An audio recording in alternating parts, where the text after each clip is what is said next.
right. So welcome. We had already a couple of really nice sections, and it dig already into that topic. What I think when looking at the current state and when looking actually at the news, if you read the news of mobile marketing, most of it is really about like the privacy developments and also how to deal with it. And I'm like super excited to have Hazal here with me. Because at Delivery Hero, obviously as one of the biggest company in the world, right, is tackling that since so many years and is really in the midst of everything. So with all the expertise Hazal just like has collected in the past, we will try to dig as deep as we can to understand and give you all like really good ideas and tools you can use for your business. So Hazal, what are you doing actually at Delivery Hero? Yes. Hello everyone, I'm Hazal. I lead the performance marketing solutions team in Delivery Hero. We own some of our MarTech stack and we are in charge of tracking, attribution, reporting, making data useful for the actual marketeers and also for the management. We also own some other third-party tools, such as the feed management tool that we use, reporting and some scripting.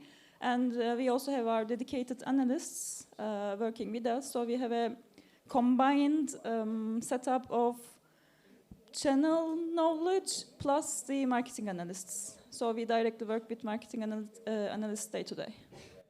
And I think Marcus was just like telling a little bit the Delivery Hero setup Marcus. and Food Panda being one of the brand. So I think like also for here, just like to understand the way how you work there, Delivery Hero kind of being the headquarter here in Berlin, but all the brains are locally.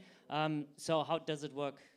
Yeah, I had to actually check it up before I was on the stage to see how many countries we are operating at the moment.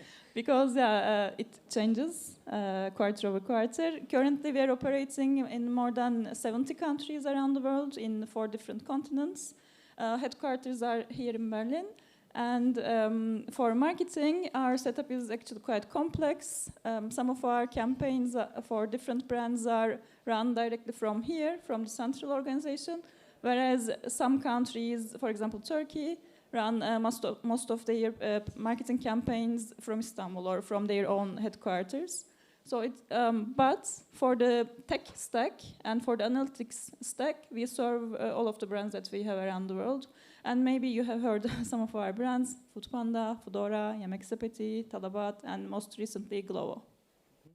Okay, and obviously now with such a global presence and when you look at the privacy developments, you have on the one side the whole regulatory aspect, GDPR being kind of the biggest here in Europe. You have like the different states in the US who are now popping up, also thinking of a complete countrywide privacy law, plus then every country is making their own privacy development, right? And then on top of this cake, you have Apple and Google kind of mixing and mashing everything, doing their interpretation about privacy, but it's a huge trend. And obviously, I think the biggest first blowout phase was with ATT rollout, which affected everybody. And especially if you look at that, the whole way how you measure things and how you define success and if things are working out or not, or how easy you are setting up and can scale this thing, that this whole shift is not working so much anymore. Led actually also to that development that the CMO tenure rate is like as low as possible. As ever, actually. So I think like right now, every 6 months, a CMO is getting kicked out because numbers look worse than they used to be, and why is that? So who to blame? So I think maybe your side of that story, like your experience going through that and how it developed, like how, what is your experience there? What did change? Everything changed. Yeah. Right? But maybe if I start from the product updates that we had to do in the last 2 years, and including GDPR even before that, actually, that to order a pizza right now in our apps, you have to skip or accept a lot of consent prompts in our apps to even land on the homepage. And of course, it has a direct impact on not only reporting, but also the user experience, targeting, and everything. I think everybody in this room is familiar with it.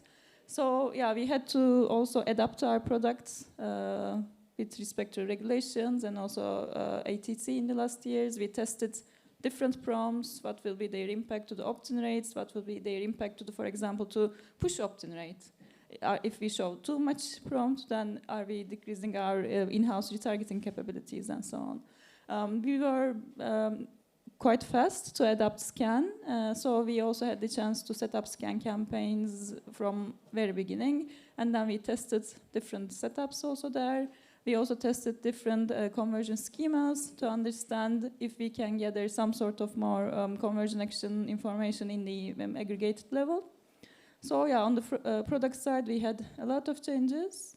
On the team, maybe, yeah, I can also explain a bit better. So on the team, now before all of this, we had a quite sophisticated but well-established reporting stack. Yeah. Everybody was more or less agreeing on what we are reporting, how we are reporting, and so on. Of course, we had to change everything. And we had to adjust to having much less data and still trying to drive insights. So it was a lot of learning and also education within the company about what is doable, what is not doable, how do we use the existing data, and so on.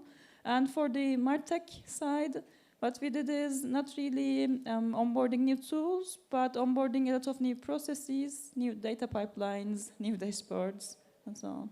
Yeah. Do you feel like right now with the development and the setup and the tech stack you have that you are comfortable in navigating through that phase? Currently, I think that, or not, hopefully not only me, but also my stakeholders in the company agree that we still have a workable setup and one of the best setups in the industry, how I benchmark us, because we are also speaking to partners, other companies, other advertisers, and so on. And since we are going through the same problem, solutions that they develop are sometimes very similar to what we develop, and we learn from them in some cases, or vice versa. But of course, this is not stable. I don't think that there will be a stable setup for the foreseeable future, because as Karo mentioned, I think Scan 4.0 just before us, it is coming, and then Android Privacy Sandbox is coming. So it will be a learning curve for more years, in my opinion. Yeah, and yeah, because I mean, obviously the complexity, again, so many markets, so many industries, so many different teams, and you're doing it centrally. So if you are able to make it, I think for everybody else here in the audience should be super simple, right? With having that maybe not such a complex setup, which I think is good and interesting. On maybe iOS specifically and ATT, yeah, when you compare 2019, world looked completely different. 2020, 2021. So, like, how were the iOS setup back then, and how did it change now over time? So, specifically, when we were talking a lot about metrics and what you look into, and as I said at the beginning, maybe in the past it was like so easy. You just set up, you get the results. Everybody interpreted them the same way, and now it's like getting more difficult to understand benchmarks and what it means. So, like, how have you tackled that? Most of our UA is through Scan at the moment, and we do accept the fact that there is limited data in Scan, and we spend a lot of time to educate everyone. Yeah. And by everyone, I mean many people around the world about what is doable, what is not doable. And to combat it, we developed some in-house solutions, some modeling solutions. We are hoping that we are compensating for some of the data loss through these solutions. And what we also devote a lot of resources on is actually the incrementality measurement. I think this was also touched upon in the previous session. We are devoting a lot of resources to justify or rectify our internal methodology in different incrementality tests. For the actual campaign setup, yeah, most of it is through Scan now. We tested different conversion schemas also on Scan, and we still run some retargeting on iOS. Yeah, and yeah, you said already like incrementality. So like also to understand here for everybody. So you use incrementality also to fine tune the attribution model, yes. right? Yes. So yeah, it's exactly the point. I think that the metrics just change so much, and you don't know what the baseline is, what's happening in your business. So you every now and then run incrementality campaigns on more often than every now and then. Right. Hopefully. Yes. More often means like every 2 weeks. I mean, everybody in the room probably knows how complex it is. So of course we cannot run it every 2 weeks, but we have a dedicated team developing our own product for incrementality measurement. And also we still utilize the lift studies whenever it is possible. Yeah. For example, it's still possible on Google. Other than that, it is a lot of feedback from the stakeholders themselves. You know, if we are reporting something and if it doesn't really make sense to our colleagues in Latin America, of course they know their business better than we do, right? They're on the field. So we also iterate a lot based on user feedback, based on what others are doing, and speaking to the partners. We have close contact with most of the partners that we have. And we try to implement their recommendations to, for example, collect first-party data in a compliant way and so on.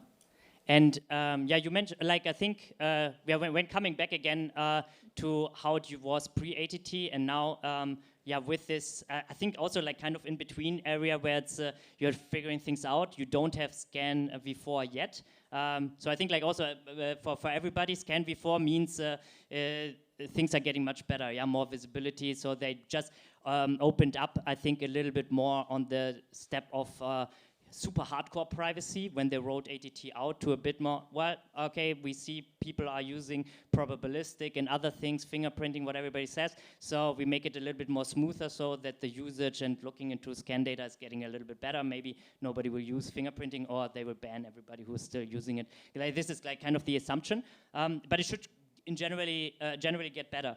But still, like comparing how much budget pre-ATT and how much budget you spent on iOS post-ATT. Of course, I can't answer this. Not real numbers, but maybe like, okay, it was 100%. In our iOS scale, it also depends on geo, and also it also depends on market maturity, about how much of the spend goes to iOS. But in UA part, still we spent considerable amounts on iOS. We didn't shut down any channel after the ATT release, actually. Of course, we started spending much more on Apple. Yeah. But wow. That worked out. Yeah. But other than that, we still run everything, let's say, where it makes sense. But on the retargeting, of course, we sized down considerably. In some markets more than the others. Yeah, because of that, like I also looked up for us, so we have a background in retargeting, and I just like looked up in our system when we had iOS IDs and the number of IDs in January 2021 when ATT was not existent, but iOS was there, and then compared it with January 2023. So January 2021, we had like 400 billion requests with an ID. So, like here in the audience, who thinks that now the number of IDs stayed the same? Hands up. And who thinks like it decreased? And who thinks it increased? One? Okay. Like we have 1.4 trillion bit requests with an ID. Right now, and I think like so because the mind shift there is mainly because you had the pandemic in between. You had so much more eyeballs now going into like using smartphones, having iOS, and much more usage. So I think I mean obviously this only looks on the supply side. Yeah, it's different compared in what opt-in rate you get, which is also necessary in order to be able to retarget there. But still, like the number of IDs when you would just like look at the scale is still crazy out there, right? So it's more exactly the point what everybody's looking at. What's the opt-in rate? Is it 30, 40%? And how can you improve it? Because supply-wise, it's comparably easy to still retarget, at least looking from that sheer amount of scale. Just like because the usage goes away, what you see from laptop usage and things like that, to just more and more smartphone usage. And I think that's also kind of a fun fact. And it's also different geo per geo. But one thing that surprises me is even in Europe, it's not that drastic, at least in our apps. Of course, I have visibility in our apps, and it is much, much better than how it was initially announced or expected, let's say, our opt-in rates. Yeah. And like also on that experience, like are there any other things or something specifics what you are looking into a partner to be able to provide? I mean, we talked a little bit about incrementality and the capabilities for that, but anything else which became more important? I think both partners and advertisers has to be agile at the moment, because next thing is coming tomorrow, or it is delayed one more year. You never know. For example, Privacy Sandbox, there was a timeline, it was postponed, now there is another timeline. I don't know if they will respect it or not. Similar for Scam 4.0. So I think what we need is from a partner is agility, transparency about what they are planning, how they are planning to tackle all these privacy measures, and a clear roadmap on their side. Okay, good. Nice, we have all of those. Cool. And just like on the iOS part, last point, maybe, what you are looking for in the future, anything missing there? We talked a lot about V4 scan and... Yeah, obviously a proper privacy compliant ID agnostic retargeting solution or something that we can use in scale is still missing. And Android promises to have it, so maybe it will challenge also Apple to develop something around it, hopefully. And the web to app, especially for search, is currently missing. Again, 4.0 promises to solve it. Let's see.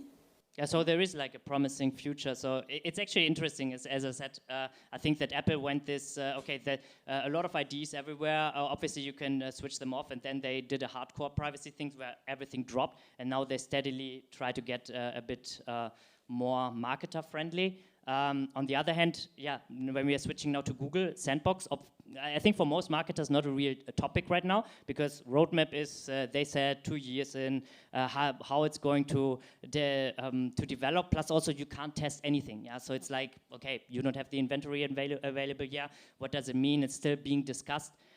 So how do you look at that from a delivery hero perspective? It is right now more of an academic work, unfortunately, that we try to keep us up to date about what they publish on their website. We follow their roadmap and the changes. But of course, as you said, there is nothing to test. Still, it looks promising because it promises to have web to web, web to app, app to web, everything from the beginning, actually, for attribution, which would be quite interesting to see. Plus, they also promise 2 different privacy compliant retargeting methodologies, let's say. Again, could be interesting, of course, worth testing. But we need Google and all the partners to sign up for it, let's say, to be part of the development and open up testing opportunities. So we just sit and wait at the moment and read. Yeah, and I mean, like, there, from our perspective, because we have right now, like with the Google Sandbox team, which is a completely different team from Google Ads team. I think most of you have contact to by Google Sandbox team. So the development cycle right now is really in this hardcore implementation phase when we are talking about the methodologies of API, how it works, and we have like bi-weekly calls with the teams to really discuss how it works, how utilizable it is to get things done. And it's really hard because you need not only like the DSPs, you need the SSPs, you need the publishers, because they are changing also everything. You need the attribution providers, right? So everybody needs to execute that, which is obviously kind of hard also for Google to do that. Plus you have the whole web space, yeah. So they are a bit more advanced, just with the topic of cookies, no cookies, yeah, where they are talking already since years about it. And that's the Android part is kind of okay. Well, we started 1 year ago now to communicate about it, but it will be similar. And that's, I think, like the good thing, because it's exactly like you said. In the end, you won't have this crazy bridge, what you need to do web to app and things like that, because one standard. It works everywhere globally, like you can have fine measurement, attribution works just by design. Yeah, you don't have like, oh, you have cookies on the web, you have IDs on the app, and there is like a technical barrier. So design-wise, I think it can be promising. And again, also like what Sam already said earlier, it might be an opportunity. Because also, like when looking at the data, and what everybody's about the privacy is that no data sharing in between anybody, right? So like providers are not getting any data, SDKs don't get any data. So because it's really separated, everything is on the device. So like onboarding, testing, and everything can be much more, much faster, right? So, and again, when we talk back to the competition between Apple and Google, and who is like the more privacy friendly. Obviously, Apple has the head on that just because of market reputation. But the design by Google is obviously much more sophisticated and even more privacy friendly than at Apple, because in Apple you still have IDs. Yeah, Google will remove them completely. No ID, no unique user authentication. It's all audience based. And if Apple sees that, maybe it's also changing, and hopefully we are getting to a dynamic where the future looks a bit more promising. How do you see it? I mean, I think we should after 2 years, we should accept the fact that the user level tracking is almost dead, let's say. Yeah. But we also see that even having limited amount of data is still better than having no data. Yeah. So we are still able to derive some insights looking at the limited IDFAs that we have. And I personally do not foresee a clear cut in next year or in next 2 years or so. So there will be a mix. There will definitely be a transition period. What I do think is opportunity is still there. You know, we will run marketing. There will be people who will be hungry and who will need an app, right? Yeah. So yes, the measurement will be much more difficult, and maybe only looking at CPAs or CPIs, whichever you are looking at, won't really work. At least in the current granularity, it won't work. But for example, we are also integrating other metrics. For example, we are looking at the return on ad spend much more than we used to do, and there iOS has a certain advantage in many markets.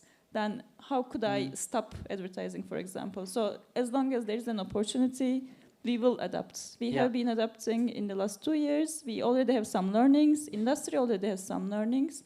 So I think it will be hopefully less painful going forward. Yeah, so in general, you feel with the whole developments more confident in the future, or do you feel more comfortable right now?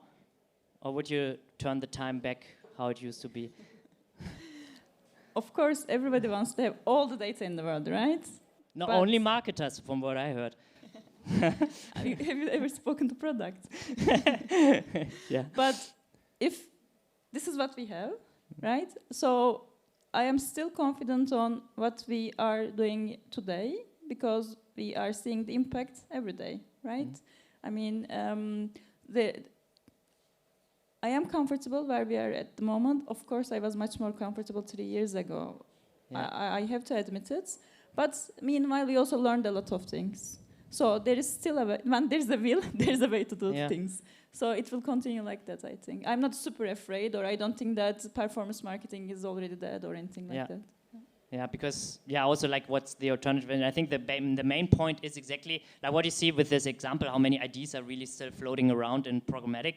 Also, it's just, because the users are still in front of it, right? That's not changing. Yeah, it's just like the targeting mechanisms. Maybe the pricing is changing. Yes. So it's also like what we saw, and I think most of you have the same experience. Like when ATT happened, the drop there, it means also supply price drop. Yeah, supply, like publishers were earning 50% less lower CPMs because nobody knew how to buy that, how to do that. So it's also like from the demand side, it's again like an opportunity, because like, okay, I get this same impression in front of a user for half the price. So somehow I might use machine learning and whatever, which is also obviously a good timing right now with all the AI developments and advancements there, which can even that out. Yeah, so it's I think it's an interesting development. I hope that not too many will die during that process. Because it's also like, also from our perspective, we have to, as I said, like implementing, doing that, it's something which doesn't like short-term add incremental revenue. Yeah, because it's not an incremental product we are selling. It's an alternative solution what we have to somehow apply on, and hopefully that will work out. I think one of the biggest challenges for all of us in the room is we have to become much more fluent on data in general. Again, relating to the previous session also, because before all of these privacy laws, measurement or reporting was complementary for the average marketeer. You know, it wasn't really something that you have to deep dive into. Yeah, there is a model somewhere, and then this is the CPA, basically. But now everybody, willingly or unwillingly, have to learn much more, in my opinion, about what is doable, what is not doable, what we can track, what we can't, and so on and so forth.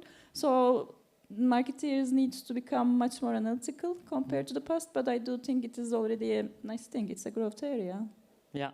And like last 1.5 minutes, so what would you give as a tip to the audience, like what they should do in terms of privacy, something like no-hanging fruits, or what do you think has the most impact?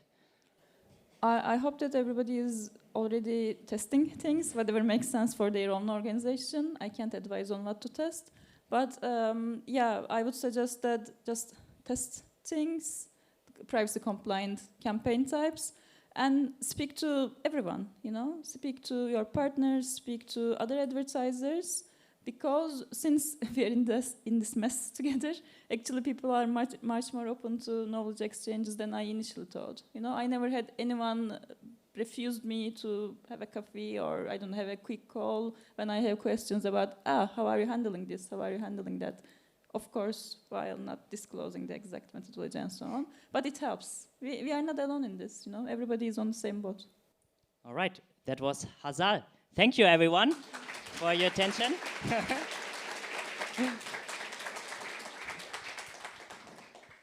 Great. Are we taking questions, or are you done? Yeah, like if anybody has a burning question, now is the opportunity to get the deep Burning question right here. He's so burning, I better hurry up before we let off the fear alerts or whatever you say. Yeah, it's lunch ahead, so I'll be very fast. So I'm from gaming, and Google on iOS in UA is very weak for us. However, on monetization side, so we monetize with ads, AdMob is quite good. So simple question, how good Google is like for you on iOS? Good in terms of? Of UA. Like, do you acquire users with Google, and how good is Google for you on iOS? We do acquire users through Google, both search and display still. It is one of the partners that is too big to give up on, in my opinion, and we are also too big to give up on in such a big channel. In terms of how good, I think we can look at different KPIs, right? We can look at CPA, we can look at ROAS, or whatever return metric you are looking at. And I cannot really give a benchmark against all the other partners, for example, against Meta, because first of all, I couldn't, but also it really depends on which country and we are speaking about. But like, we of course run Google, and do you think that many advertisers cut spend on Google? Is this why you're asking this question? No, I'm just wondering, because like we monetize with ads, so we like demand and supply in one. On UA side, Google is very weak. Monetization, I mean, we see a lot of revenue coming from Google. So basically, someone is spending there. And I'm just wondering who is spending there. Well, if you ask Google, I guess we spend quite a lot on them, for example. Yeah. Anything else? Speak now or fill your mouth with food. Or both. Just be hard to understand you. All right. Thank you very much. Thank you. Thank you, everyone.